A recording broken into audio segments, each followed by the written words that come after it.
I now have the pleasure of introducing you to Dr. Madu. Chichi, you want to turn on your camera and join me here? There we go. Dr. Madu is with us tonight. He is a cardiologist, board certified in cardiovascular disease, echocardiography, nuclear cardiology, cardiac MRI, cardiac CT, as well as internal medicine. He has a special interest in preventive cardiology strategies such as exercise and nutritional counseling, as well as the management of complex lipid disorders and premature coronary artery disease. He has agreed, however, to talk to us about rhythm abnormalities tonight. Before coming to Virginia Heart, Dr. Madu did an additional year of fellowship training following his cardiovascular fellowship in advanced cardiac imaging, where he became proficient in interpreting and administering cardiac CT and cardiac MRI exams. He's a graduate of the University of Virginia Medical School, and he did his residency in internal medicine at Hofstra Northwell School of Medicine. He sees patients in Virginia Heart's Alexandria office, and he's on the medical staff at Inova Alexandria, Inova Fairfax, Inova Fair Oaks, and Inova Loudoun hospitals. Dr. Madu, the floor is yours. If you want to bring your slides up, I'm going to say goodbye for now, and I will join you again at the end for the Q&A period. Right. Does that look good? Is it perfect? Thank you. Okay. Well, thank you, Dr. Levy, for that introduction, and thank you all for joining us tonight to hear a short talk about one of the more common things we see in the cardiology office, and one of the most common symptoms people will deal with, and that's palpitations. And like Dr. Levy mentioned, atrial fibrillation is one of the most common ones that we always discuss about. But today we'll talk about some of the other possibilities of when you have palpitations.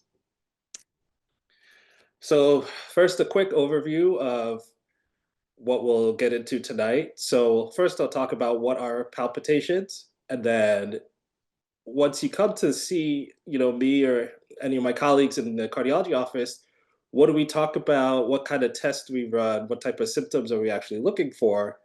And then we'll talk about the possible diagnoses. What are the benign causes of palpitations? And then what are the potential arrhythmias that could be an indication of? And then how we find it and how we treat it. And then we'll end off with just a little bit on when it's time to seek some more urgent medical attention.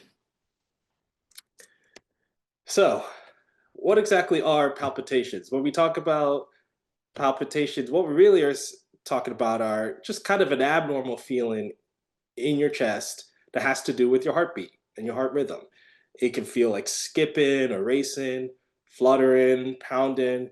Basically, anything that you notice can kind of be qualified as a palpitation. You shouldn't notice that your heart is beating. It can last for just a second or two. It can last for minutes. In certain situations, it can even last longer than that. It can last for several minutes, up to hours. As far as risk factors are concerned, honestly, palpitations are the type of thing that can happen to anybody at any age, but we tend to mostly see it in younger patients and especially in women. And I'll go into a couple of reasons why, but in general, anybody can get palpitations from time to time. So if you've been having palpitations a lot and then you schedule an appointment to see a cardiologist, what exactly happens once you come to see us? So what do we go over? So the first step is we take a detailed medical history and a physical exam. At the point of the medical history, we ask you a bunch of questions, and really what we're trying to identify, are there any patterns that seem to lead to an increase in your palpitations? And a lot of times we call those triggers, basically things that kind of exacerbate your palpitations or kind of spur them on. We'll ask you things about like, how often does it happen? What time of day? Do you notice it during certain activities? Do you notice it after eating certain foods? Do you notice it when you drink alcohol, didn't take your medications, didn't drink enough water, all kinds of different things. In addition to that, when you come into the office, we'll do an electrocardiogram, or also known as an EKG. That'll let us look at your heart rhythm. And then the last thing we'll discuss is other types of cardiac testings that we can that'll help us try to pinpoint exactly what is going on. So here is a list of are most commonly found triggers. And as you can see here, it's a wide variety of things, some things not necessarily related to the others. It can be due to emotional stress, anxiety, panic attacks. Certain medications can cause it, particularly medications that are more stimulating. We see it a lot in younger patients who take stimulants for something like ADHD or something like that. Alcohol, recreational drugs can all cause some palpitations. Oftentimes people don't realize it, but they feel a lot of palpitations on the day after maybe they had more to drink than usual or something like that. Caffeine, we see a lot of people who drink, 2 or 3 cups of coffee in the morning, drink an additional cup of coffee in the afternoon, and then that starts to trigger some palpitations. It could be spicy food, lack of sleep, lack of water causing dehydration. Related to that, strenuous exercise, maybe you worked out more than you're used to. Women who are pregnant get it very often. Also, women who are menopausal or perimenopausal can get it. Many herbal medications that don't have a lot of regulation or clear information about this, the contents of the herbal remedy can trigger it. And then sometimes just having an illness and a fever, whether it be like a flu or COVID or even just a gastrointestinal infection, any of those types of things can kind of trigger some palpitations. So here's a picture of an EKG. So the first thing we'll do when you're in the office is get an EKG. And what this allows us to do is look at what your heart rate is, what your heart rhythm is, and kind of assess for if anything is going on at that specific moment. The EKG is great because it gives us a lot of information, and if you're having the active symptoms of palpitations, it can be really helpful for trying to diagnose what you're having at the time. The limitation is that it's really only a snapshot of the time that you're getting that EKG. So if you have palpitations a couple times a week and you come into the office and you feel normal, in all likelihood, your EKG that day is going to be normal. So we do it because sometimes it'll give us some clues or it'll reveal the diagnosis right away. So we want to make sure we don't miss that. But oftentimes, we have to dig a little bit deeper after that. So what are the other tests that we look into? So sometimes based off of, depending on the history that we discover with the patient, we could suggest some blood testing, specifically a complete blood count or CBC that'll look for whether you're anemic, whether your platelet counts are low, something like that. But oftentimes anemia is a common thing that can cause some increase in palpitations. The comprehensive metabolic panel allows us to look at your electrolytes, your kidney function, and sometimes it's a clue for dehydration, that type of thing. And then another really big one is your thyroid function test. Sometimes, particularly if your thyroid is overactive and you have too much thyroid hormone in your bloodstream, that can make your heart race and it can lead to more palpitations. Otherwise, depending on the situation, we may suggest a pregnancy test, a drug screen, and then the last three I'll get into a little bit more: echocardiogram, a cardiac event monitor, and a stress test. So the echocardiogram is kind of like our backbone cardiac test. It's an ultrasound of your heart, and it allows us to assess your heart function, how well your heart is squeezing to pump blood, and how well your heart is relaxing to fill with blood with every heartbeat. It also lets us look at the 4 chambers of the heart and assess their size, look at the 4 valves of the heart, make sure that the valves are functioning properly and they're opening well and closing well, and there's not too much what we call regurgitation or backwards flow. And then it also allows us to assess the blood pressure within the chambers of the heart.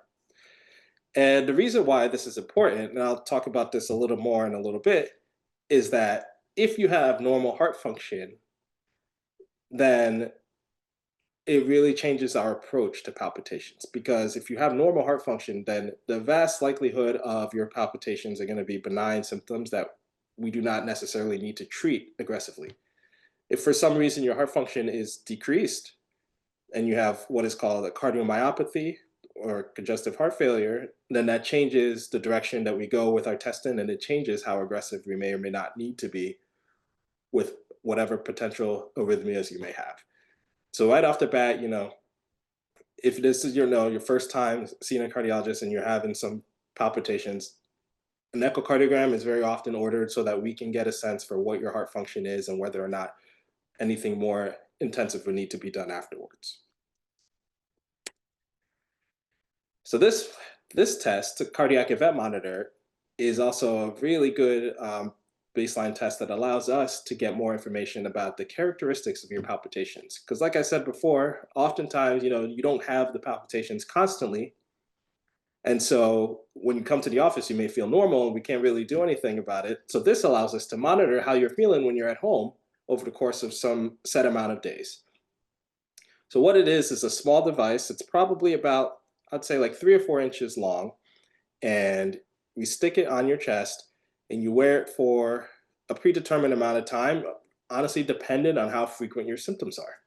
If you tell me that you're having palpitations every hour or two, then I would say, okay, let's wear it for 3 days. If you say you have it a couple times a week, then I'd say 7 days. If you say you have it a few times a month, then we do 14 days.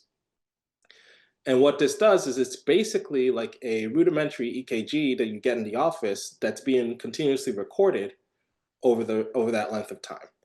So it allows us to see the variations in your heart rate, your minimum heart rate, your maximum heart rate, what your average heart rate is, and it also allows us to assess for various different arrhythmias or abnormal heart rhythms, whether it be atrial fibrillation or different skipped beats, premature atrial or ventricular contractions, whether you have pauses or whether you have tachycardia or fast heart rates or anything like that. The other really great function that this test allows us to do is it allows you can connect the devices we have in our office. You can connect it to your phone via Bluetooth, and you could actually record the times when you're feeling the palpitations or feeling the symptoms, and then we can go back and assess exactly what your heart rhythm was at that time. And that's honestly one of the best ways that we can try to diagnose exactly what you're feeling and make sure that we capture whatever arrhythmia may be going on over the course of several days. And then the third test that we often order in these situations is a exercise stress test. And so this is usually reserved for the people who notice that their palpitations or their skipped beats or fast heart rates are brought on with exercise. So what we'll do is we'll bring you to the office and run an exercise stress test, which is essentially we have you on a treadmill. Most of the times it's a treadmill. In certain situations, we may do a stationary bike, but usually it's a treadmill, and we put you through what's called the Bruce protocol, which essentially is the treadmill starts off at walking speed at a slight incline, and every 3 minutes it gets a little bit faster and a little bit steeper, and you just continue to go with the treadmill for basically as long as you can go. And you'd let us know if you have any symptoms, and all the while we're monitoring you on the EKG and we're trying to assess if anything changes. So this allows us to evaluate two important things. One, we can see if the exercise induces any symptoms or reduces any abnormal heart rhythms. But two, the second benefit from this is that it also lets us potentially get a sense for if there's what we call ischemic heart disease or coronary artery disease. If you're doing this treadmill stress test and you're starting to have a lot of chest pain and a lot of difficulty catching your breath, and we see certain changes on the EKG, it may actually steer our attention away from the palpitations, and we could actually have been masking for something else like coronary artery disease and potential blockages in your coronary arteries. So it has the added benefit of screening for that as well. So after we run those tests and we start to gather more information, we'll start to have some semblance of a diagnosis. And so now I'm going to start to talk about what exactly the diagnosis is we see and what we do next afterwards. So first, I'll start with what we consider to be benign causes of palpitations.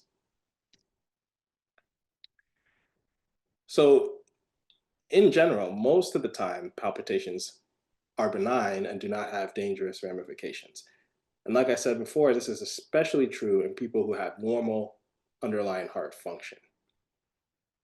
The most common things that I see when I apply the heart monitor and the palpitations can be considered to be benign are these four diagnoses. The first is what we call sinus tachycardia.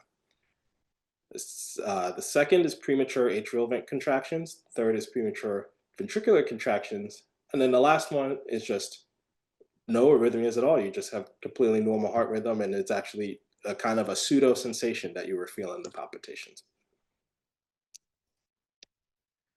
So the treatment, so sinus tachycardia, what that is basically your normal heart response, your normal heart rate speeding up as a secondary reason to something else going on in your body.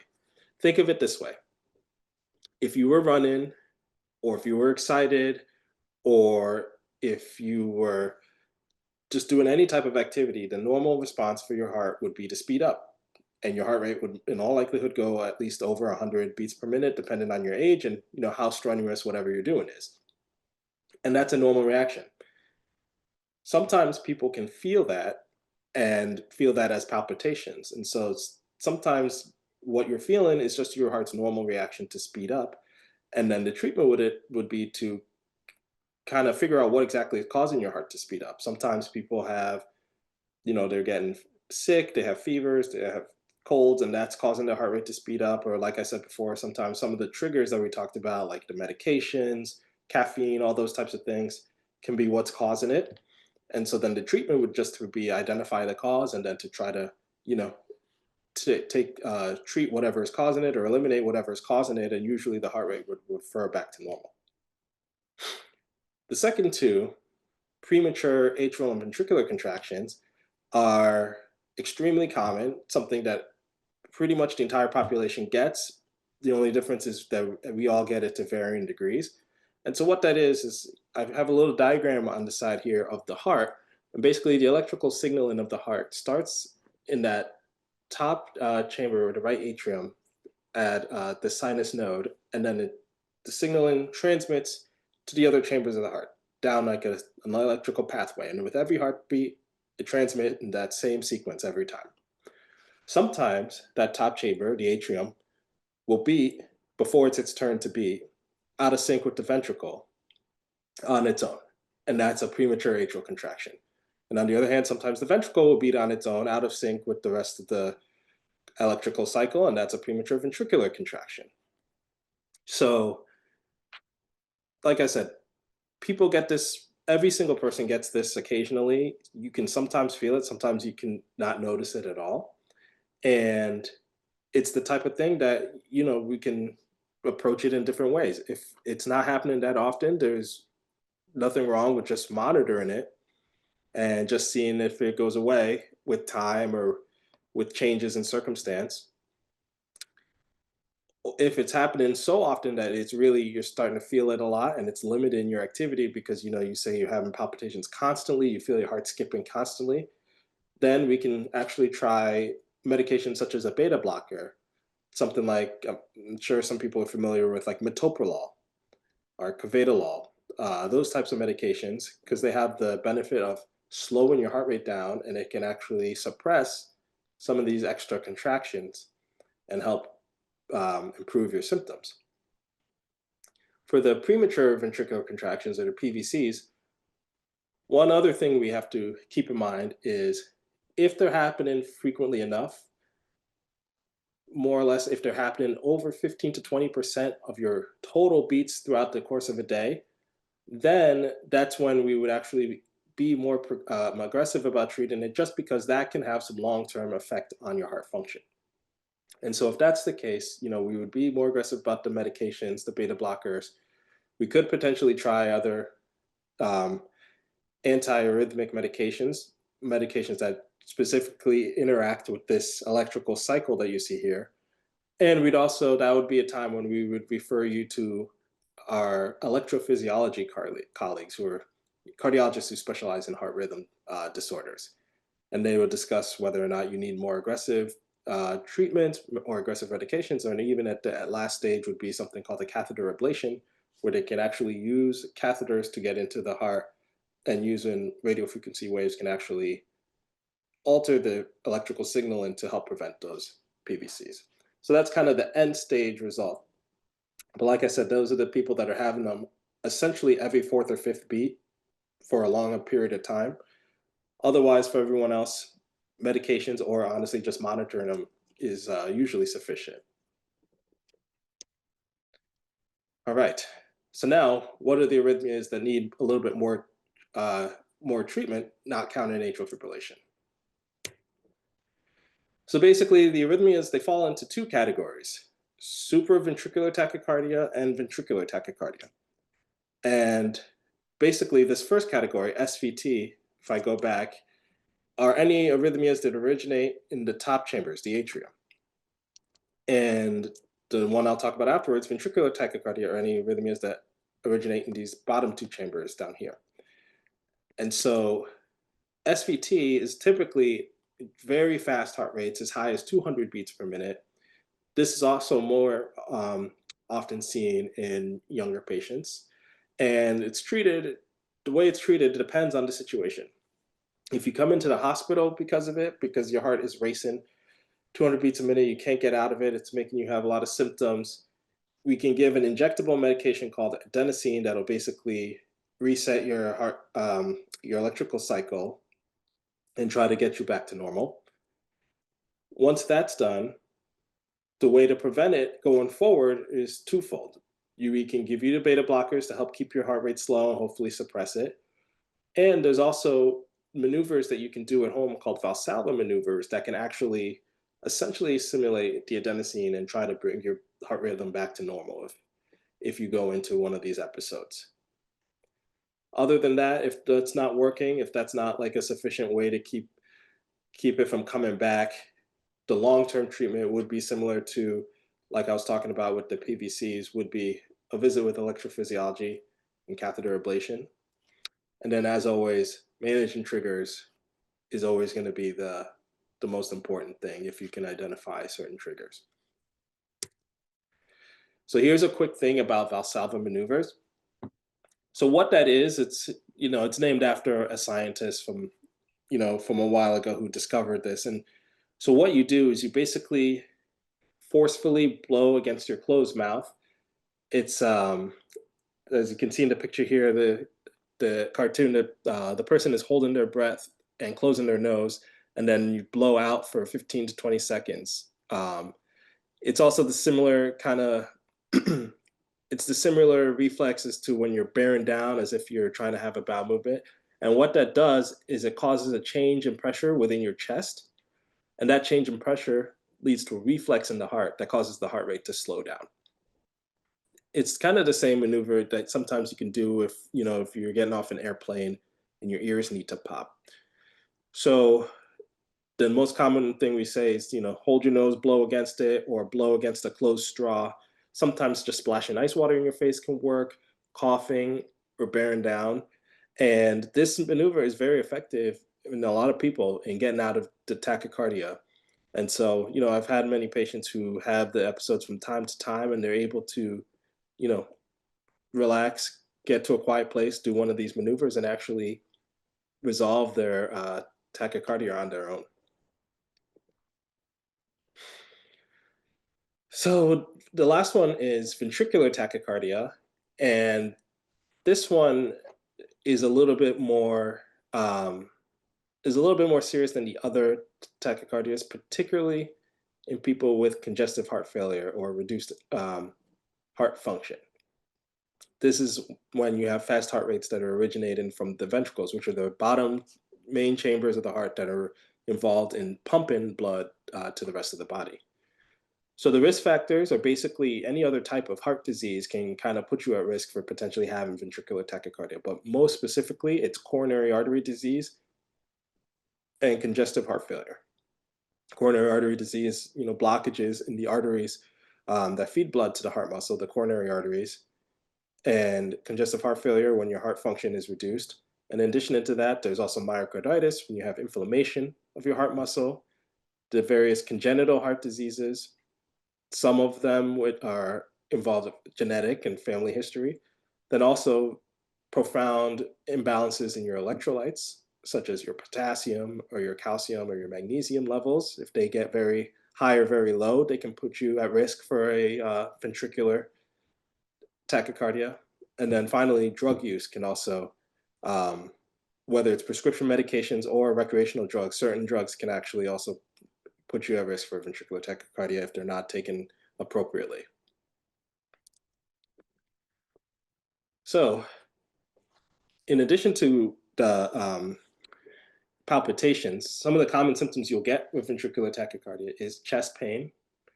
You also might get dizziness, and you may just, pass out, and in the rare but severe instances, you could have cardiac arrest. And so the treatment is similar to the other arrhythmias. We start with beta blockers. You also antiarrhythmic medications. This is also a situation where catheter ablation may be um, indicated. But the last one, if you have an episode of ventricular tachycardia that causes you to pass out, you could be someone who would benefit from an implantable cardioverter defibrillator, also known as an ICD. And as you can see in the picture here, it's basically a device that we place in your chest that's essentially like a pacemaker. It has pacemaker capabilities, but the wires, we call them leads, we trace from the battery that we place in your chest into the heart muscle, and it'll basically, or sorry, into the heart chambers, and it'll basically continuously monitor your heart in preparation for ventricular tachycardia. And if you go back into it, it'll do maneuvers to try to get you out of it. And if it gets so bad that it gets to a point where it might make you pass out, it'll shock your heart back into normal rhythm. And so that is kind of, our best preventative measure for ventricular tachycardia, if that's something that it's afflicting you. So you've been having palpitations and you have an appointment scheduled to see a cardiologist, but when is the time to seek more urgent medical attention? So I think if your palpitations are causing chest pain, difficulty breathing, dizziness, or causing you to pass out of the blue, especially if there was no warning beforehand, those are times when, you may not be able to wait till your appointment and you might have to go to the emergency room and be seen right away. Another thing to keep an eye on is if the severity of your palpitations are limiting your ability to do the activities you normally do, or if it's something that you're constantly thinking about it because it's constantly happening and it's really bothering you, those are the times. It may not be an emergency at that time, but those are the types of situations where we will be more aggressive about treating it. Because like I said, some people, they have, the premature contractions and they don't feel it and we can just leave it alone. But for some people, it's often enough or severe enough that they can't, do their normal things. They start to be reluctant to go out and things like that. And that's when we will be more inclined to pursue medications or procedures to try to, help resolve it. So to recap, the keys to diagnosing palpitations is really taking a long, detailed history and trying to really think about the times when the palpitations feel the worst or your fast heart rates are the worst. I'll sometimes tell patients to even write it down, the days that they have it really bad, write down what they ate that day, what they drank that day, what they did they exercise that day, did they have alcohol that day or the day before? Really, because sometimes, that's the best treatment is really identifying what the trigger is and trying to, modify that behavior. Otherwise, the other keys to diagnoses are the ECG, the echocardiogram, the home cardiac event monitor, and the stress test. Most palpitations are benign, like I said, especially when you have normal heart function. In all likelihood, the palpitations are not going to be dangerous, even though they can be bothersome and definitely, warrant treatment. They, in most instances, are not going to be dangerous. Treatment is usually conservative as long as, the symptoms are tolerable and then managing the underlying triggers. And then when it comes to the arrhythmias, supraventricular tachycardia is usually resolved by the Valsalva maneuver, But if that doesn't work, we can give some medications. And then if it's really not working, then we consider the ablation. And then there's ventricular tachycardia, which is usually afflicts people with a reduced heart function. And these can be a little bit more dangerous. And so these ones you have to be very careful about knowing the alarm symptoms. And then this is definitely something that we would be a little bit more aggressive about our management style, leading to most likely having a defibrillator placed. So here's the contact information for the heart rhythm centers with Virginia Heart and with Inova.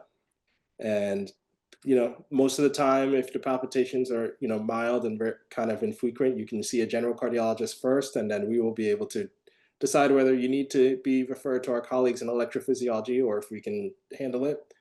But like I said, if you're feeling the symptoms and you're having, it's starting to bother you and you're thinking about it a lot, it's definitely worthwhile to call and schedule an appointment. And that is that. So, All right. Well, I am back with you again, Dr. Madu. If you want to take your slides down, that way they won't be too distracting to folks. And I'm going to start feeding you some of the questions that have come up and a whole bunch of my own, I think. okay. So let me first start with the topic I don't think you really didn't touch upon a lot, but I think might be helpful to our listeners. And thinking about abnormal heart rhythms, I think about slow, I think about fast, and I think about irregular, right? Mhm. So let's talk a little bit about slow heart rhythms, because we didn't talk a whole lot about sick sinus syndrome or sinus bradycardia, Mhm. the needs for pacemakers, and I think a lot of people have questions about that. So first, let's define some terms. What is a normal resting heart rate for someone? Where should their heart rate be at rest? So technically, normal heart rate is thought to be between 60 and 100 beats per minute, but there is some variations, especially on the low side. There are a lot of people that we see whose their resting baseline heart rate can be in the 50s, sometimes even in the 40s. So when it comes to slow heart rate, really the key is twofold. One, do you have symptoms when your heart rate is low? There's some people, their resting heart rate is 50 beats per minute and they don't notice it and they get along fine with it. And then two, does your heart rate respond appropriately when it needs to speed up? If you're exerting yourself or if you have, you're having an excited time, an emotional time, whatever, some type of situation where your heart rate's supposed to go up higher, is your heart rate capable of doing that? Because a lot of times there might be people who their heart rate's 50 or 60, they feel fine, but then they go to work out and the heart rate does not go up when it needs to, and that's when they get dizzy and that's when they pass out. And so slow heart rate really is a matter of what your baseline is, how far off your baseline is, and are you able to respond when you need to? And so, you know, let's say, I come in and I say, gosh, I've noticed my resting heart rate's only, 48. But every time, I'm trying to walk up this hill in front of my house, I'm just feeling exhausted. I'm just hitting the wall. I'm Mhm. not feeling lightheaded. I'm not feeling dizzy. I'm not passing out. I'm just pooped. Yeah, Could that be due to a slow heart rate? it could be. It would. And so if you did that, if you told me those symptoms and we saw you, I would probably, my first inclination would be to schedule a stress test for you, that treadmill stress test that we talked about, because that'll let us get a sense for your heart's capability of appropriately speeding up the heart rate as you are continuing to exert yourself. And if your heart rate is not going up as fast as it should, then there's a pretty good likelihood that you'd have, like what you mentioned, something called sick sinus syndrome. Basically, your electrical signaling that I talked about before is just not, it's just not keeping up with what your body needs, and those people usually end up needing a pacemaker. Right. And someone asked a question, and people always get confused about this, about a bundle branch block, right? Yes. An electrical delay, a bundle branch block. But and maybe if you can explain what a bundle branch block is, Yes. but then also perhaps in thinking about patients who sometimes need a pacemaker, are there those who the electrical system, the top isn't communicating with the bottom for some reason, and they're at risk of passing out, and they would end up with pacemakers? Kind of like who gets a pacemaker? Yeah, sure. Is there a way I can pull up that one of my pictures of that heart rhythm? Well, if you pull your slides back up, sure, you can do that. Let me see. Okay, so bundle branch block is definitely something we get a lot of questions about because it'll show up on EKGs out of the blue. People feel fine, and all of a sudden their EKG will say right bundle branch block. So basically, what that is, if you look, I don't know if you can see my mouse, but We're not seeing your slides, Chi. oh, you know, Not okay. Let me, sharing. You're not let me just sharing. Yes, sorry. share I'm that. sure it looks great to you. Okay. There you go. We got it. We can see your mouse. Yes. Okay, so the bundle is basically here. And what bundle branch block means is essentially this electrical signal, and it's supposed to go down the left side and the right side of the heart so that both the left and right ventricle beat or squeeze at essentially the same time. But a bundle branch block is when there's honestly just 120-ish millisecond difference in when the two sides are contracting. So so if you have a right bundle branch block, the signaling going down the right ventricle for the right side of the heart to beat is a little bit delayed compared to the left side, and if left bundle branch block, it's vice versa.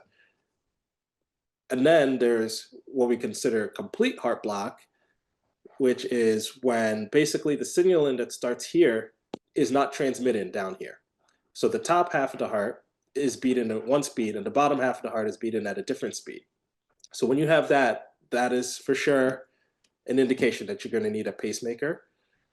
The bundle branch block, most of the time, is not necessarily an indication for a pacemaker. There are some people that they have it and it doesn't really have any effect on them, and they can go on decades like that. In certain situations, it can affect other things, but in general, just having a bundle branch block does not mean you're going to have a pacemaker. But if the signaling gets cut off here at this atrioventricular node, the AV node, that means the signaling that's supposed to go down here is just not getting there. And so then this is just kind of beating on its own, and this half is beating on its own. Those are the people that end up with pacemakers. Great. Yes. Thank you. I want to touch upon one of my favorite topics when it comes to rhythm abnormalities, because it's made a change in the way I've been able to practice because it's made my life easier. And that's wearables. And Mhm. we won't go into a whole discussion of wearables, but a lot of people are wearing things that can monitor their heart rate, but also their heart rhythm. Yep. And I know that every day in the office, I need to teach at least two patients how to use their Apple Watch to Mhm. record an electrocardiogram because they don't know you can actually do it. They get warnings on their watches or other things that you have a slow heart rate, you have a fast heart rate. Um, but maybe talk a little bit about your experience with wearables, because I know I've been able to make the diagnosis right off of a patient's watch and Yeah. haven't had to do any diagnostic studies. And do you like them, and do you recommend them to patients who are having symptoms? Yeah, I think they're pretty good. I think I've found that they're pretty good at distinguishing normal rhythm from AFib. And so I've had a few patients who wear an Apple Watch who previously did not have a diagnosis of AFib, and that was how it was detected. Essentially, it was off their Apple Watch because basically the watch, it can feel your pulse and it can feel if your pulse is irregular. It also is the wearables, whether it's the smartwatch or the cardio device, they also could be good for detected if you're having times where your heart rate's very slow. Um, and so those I think are the main times when I've seen it's actually worked really well for me is detected, very slow or fast variation. If all of a sudden your heart rate's 180, 190 out of the blue, or if all of a sudden your heart rate's 40, or if your heart rate's going from normal to irregular, like an AFib, those have been my best. I'm just going to add a little something because I found it helpful beyond that, because a lot of times patients come in and say, I think I had atrial fibrillation, and we can pull up a recording and say, no, those are just premature atrial complexes. Mhm. Or I'm having palpitations, and you can see, oh, they're having premature ventricular you can Yep. really see exactly what's going on because they can record their electrocardiogram. It gets saved to the phone. They can print them and bring them in with them. Um, Yeah, it ends up actually working just like the cardiac monitor I was talking about. It, exactly. it And it's with skips them a all step for the them. time. Yep. There are a couple of questions about beta blockers. And, concern about, gee whiz, someone maybe wanted me to take a beta blocker because I've had some supraventricular tachycardia or I've had some symptoms, but my blood pressure is kind of low or my resting heart rate's low. Is that something we have to be concerned about with the beta blockers when people have low blood pressure or low heart rates? Yes, it definitely is, and it can be a limitation sometimes. If your baseline heart rate is 50 something, 60 something, or your baseline blood pressure is 100 over 50, 90 over 50 type of thing, then we would definitely be much more reluctant to start beta blockers, and then that would be where we get into the discussion of, how bad are the palpitations bothering you, especially if it's for premature atrial or ventricular contractions where there's no long-term, issue with having them. It's really a matter of symptom management. That's the discussion. How much Sure. benefit are we going to get versus the risk of, dropping your heart rate or blood pressure too low? Is there any role for anticoagulants, for blood thinners in any of these rhythm abnormalities that are not atrial fibrillation? Is there any reason that a patient would need to be on blood thinners for palpitations, PACs, PVCs, even supraventricular tachycardia that's self-limited? No, luckily for any of these, there hasn't been any link between these arrhythmias and potential stroke risk in the long run. So none of them require any blood thinners to help prevent stroke risks or anything. And some patients, perhaps who have not been put on beta blockers, may have been put on calcium channel blockers. That's another class of medication. We had a question, I think, about diltiazem or calcium channel blockers in general. Are they also effective in dealing with some of these symptomatic rhythms? Yes, they are.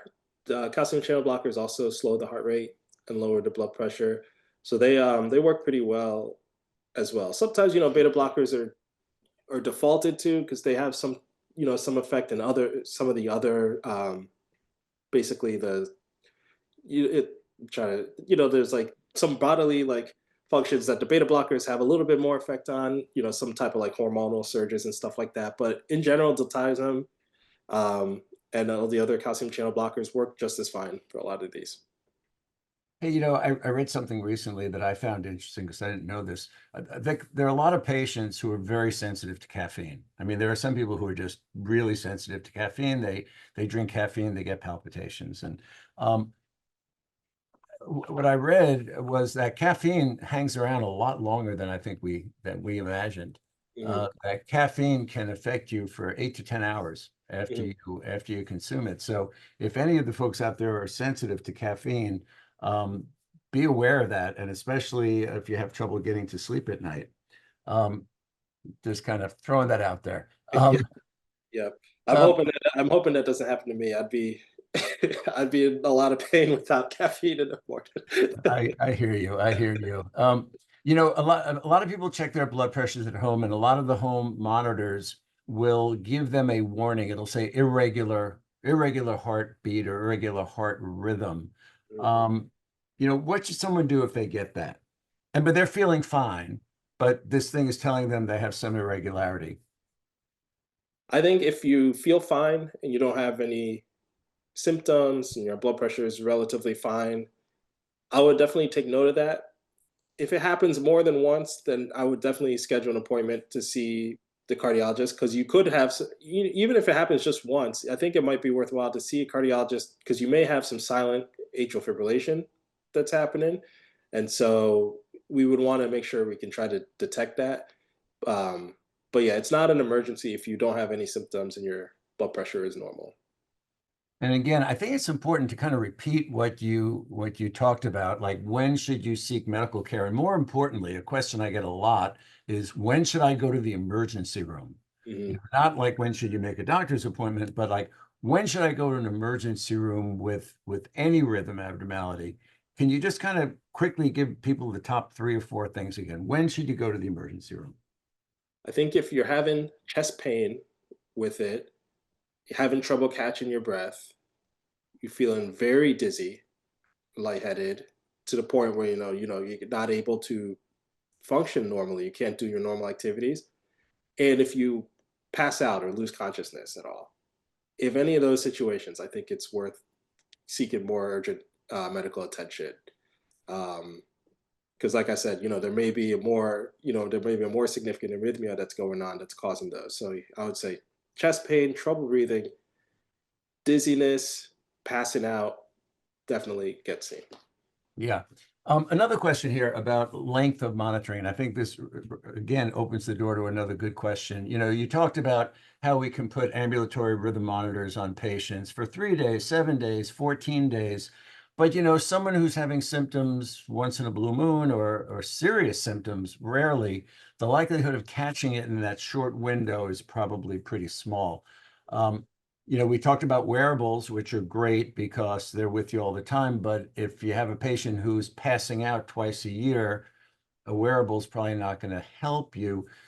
You want to mention some other forms of monitoring, such as some of the implanted rhythm monitors. People said, I feel like I need to be monitored for a long time, but this patch is only with me for a week. What should I do? Yep. Yep. So definitely. And I actually saw a patient just the other day who had that same situation. She's passed out, I think, twice in the past year, but pretty stark passing out. So, like you said, giving her a 14-day monitor is not likely to help. So we do have a device called an implantable loop recorder. And so they're basically same type of concept as the wearable monitors, but this is implanted under your skin, and you can wear them for multiple years at a time, and we can continuously check to see if anything is being detected. And if you do have another episode, at least you'll be wearing it so that we can actually see what the rhythm was at that time. And it led to a lot of diagnoses because some of these arrhythmias can happen rarely and can have consequences when they do happen. So that would be the next step. If you're having it rare enough where it's only a handful of times a year, we would do something like an implantable loop recorder. Yeah, no, they've been a godsend, and we've all made very important diagnoses based on that data. Someone wants to know whether there's anything that they should be thinking about as they enter menopause to try to avoid any of these heart rhythm abnormalities. And I guess the question I'd ask, and I don't know the answer to this, and I'm going to put it on your plate. Does hormone replacement therapy for women during the perimenopausal period reduce their risk of heart rhythm abnormalities? I'm not aware of it, but what do you think? Um, I think it depends. I think it's one of those things that's a kind of a person. It's a case by case, person to person situation. Because I have seen women who are perimenopausal so as you know, like every woman has actually different symptoms with it, and some worse than others. And so I think in general, the people who benefit from it, the hormone replacement therapy, for the vast majority of their symptoms will probably feel better with the palpitations too. But it's not something I would give to everyone off the bat. I would leave that to the gynecologist. And but I have seen it improve people's symptoms if they're having just a lot of menopausal symptoms in general. Yeah, good. Question here. Maybe people have heard the term, so I'll ask you to define it. A Mobitz 1 degree AV block, also called a Wenckebach AV Hmm. block. If someone has that, is that a reason for a pacemaker, or is it just a reason for continued monitoring? In the vast majority of the situations, we can just monitor that. Can you There are some. explain what it is? I'm It's sorry. very So simple. it's basically it is a type, like I was explaining before, when the connection between the top chamber and the bottom chamber of the electrical signaling gets thrown off. This is a kind of a subset of that. It's not as severe. It's the kind of part of the way down the path of complete heart block, where the signaling gets slower and slower with every heartbeat, and then it eventually actually will drop a beat. Most of the time, I'd say 90 or 99% of the time, you can just kind of watch it. It's not necessarily needs to have a pacemaker at that time. There are some rare cases where a person could pass out because of it. But in general, if you have the quote unquote Winky block, a Winky block AV block, then we can just monitor it. Um, I know you mentioned this, but I think it's important, and there's a question. Relationship between coronary artery disease and heart rhythm abnormalities. Can coronary artery disease lead to serious heart rhythm abnormalities? Yes, it can. It can in a couple ways. One way is in the acute setting, like if you're having a heart attack because of a blockage in one of your main coronary arteries, that can, you know, your heart has a, very, very kind of severe response to that, and that can cause some severe heart arrhythmias. But even if you just have chronic coronary artery disease, what can happen is your heart muscle can start to scar over time because it's just not getting the adequate blood flow over the course of months to years. And sometimes within that scar tissue, abnormal heart rhythms, especially something like ventricular tachycardia, can develop within the scarring that happens in your heart muscle. But just having coronary artery disease can also make you prone to having atrial fibrillation or premature ventricular contractions and things like that as well. Sure. The heart gets irritable when it's not getting enough blood and oxygen, right? Um, Someone asked us, can you define what ICD stands for? The implantable defibrillator. What do those letters actually stand for? They want to know what the abbreviation is. So it is implantable cardioverter defibrillator. So the implantable means that it's under your skin, and so it's permanent. Essentially, it's not permanent. It can be removed in certain situations, but it's implanted into under your skin, so it's always there. And then cardioverter and defibrillator are basically the two types of ways that the device can shock your heart back into normal rhythm, depending on what type of heart rhythm you're in. And so that's what ICD stands for. Thanks. Someone asked, and this is a good question, is there anything I should be aware of that maybe I'm not noticing that's putting me at risk for heart rhythm abnormalities, or are there sort of early signs that we should pick up on, or do these, extra beats from the top part of the heart or the bottom part of the heart, do they just pop up out of the blue? For honestly, for most people, they just kind of come out of the blue. Right. I would say they're either completely out of the blue or there's some unidentified trigger that you may not be realizing that's causing it. It's usually not some type of inherent issue with the heart itself. And so it makes it difficult because, it's hard to tell people what to do about it or to prevent it when it's not really clear how prone you are going to be for it going forward. So I think in general, like I said, if you do start to develop, try to, really take careful note of when they're happening, how often, and what's making them worse, and see if you can link anything to your activities or what you're doing that day. But a lot of times it really just kind of comes on its own. And sometimes, a lot of times it'll resolve on its own over time as well. Yeah. I found that a lot of times just going through a cardiovascular evaluation and being able to sit down with the patient and reassure them that nothing bad's going to happen. They may Mhm. have symptoms, but they're safe. They have a normal heart. Nothing bad's going to happen.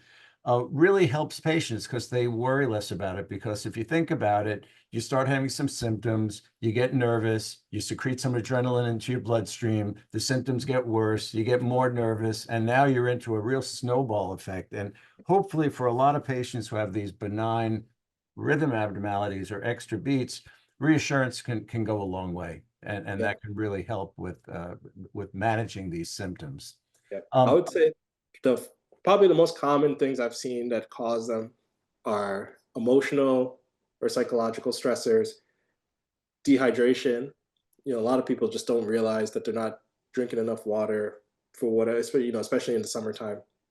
And then alcohol is probably the third most common, especially the day after, which kind of leads into, it's kind of a cousin to dehydration also. But I would say those are probably the most common reasons why I've seen people have them. I think you mentioned this in one of your early slides, but a question that came up, is there a relationship between sleep apnea and heart rhythm abnormalities, and actually cardiovascular disease in general? I think is something we're learning more and more about. Mhm. Yes, there definitely is. It's sleep apnea. It falls under the category of just making the heart more irritable. Having all that time at night where your heart's not necessarily getting the oxygen that it needs can definitely lead to, for some people, it leads to slow heart rates. For some people, it leads to AFib. For some people, it leads to fast heart rates, or it can lead to more PVCs, premature contractions. It can lead to all kinds of different arrhythmias. It can make your blood pressure too high, which also can kind of spur on arrhythmias. So for sure, sleep apnea is a big driver. It's a big trigger for a lot of arrhythmias as well. Again, we throw a lot of these terms out and they can be confusing, and everyone's going to get the slides later. But, the difference between what you called sick sinus syndrome, right, where the sinus node is not quite doing what it's supposed to, and AV heart blocks, atrioventricular heart blocks. Mm. Those are two different things, right? Yep. So basically, think about the electrical signal as a pathway. Starts at the sinus node, goes through the AV node, which is like kind of a doorway, and then it ends up in the branches. Then so if you have sick sinus syndrome, the problem is at the sinus node. If you have complete heart block, the problem's at the AV node, which is the doorway in between the chambers. And then if you have a problem in the branches, that's what causes the left and the right bundle branch block. So it's basically it's basically different issues along the pathway of the electrical signaling. And it gets so complicated besides that, but in general, that's kind of how I look at it. Right. Well, unfortunately, our hour has come to an end. This has really been great. Dr. Madu, thank you again so much for joining us. I wasn't able to get to quite all the questions, but I hope I got through most of them. I want to thank all of you for joining us tonight.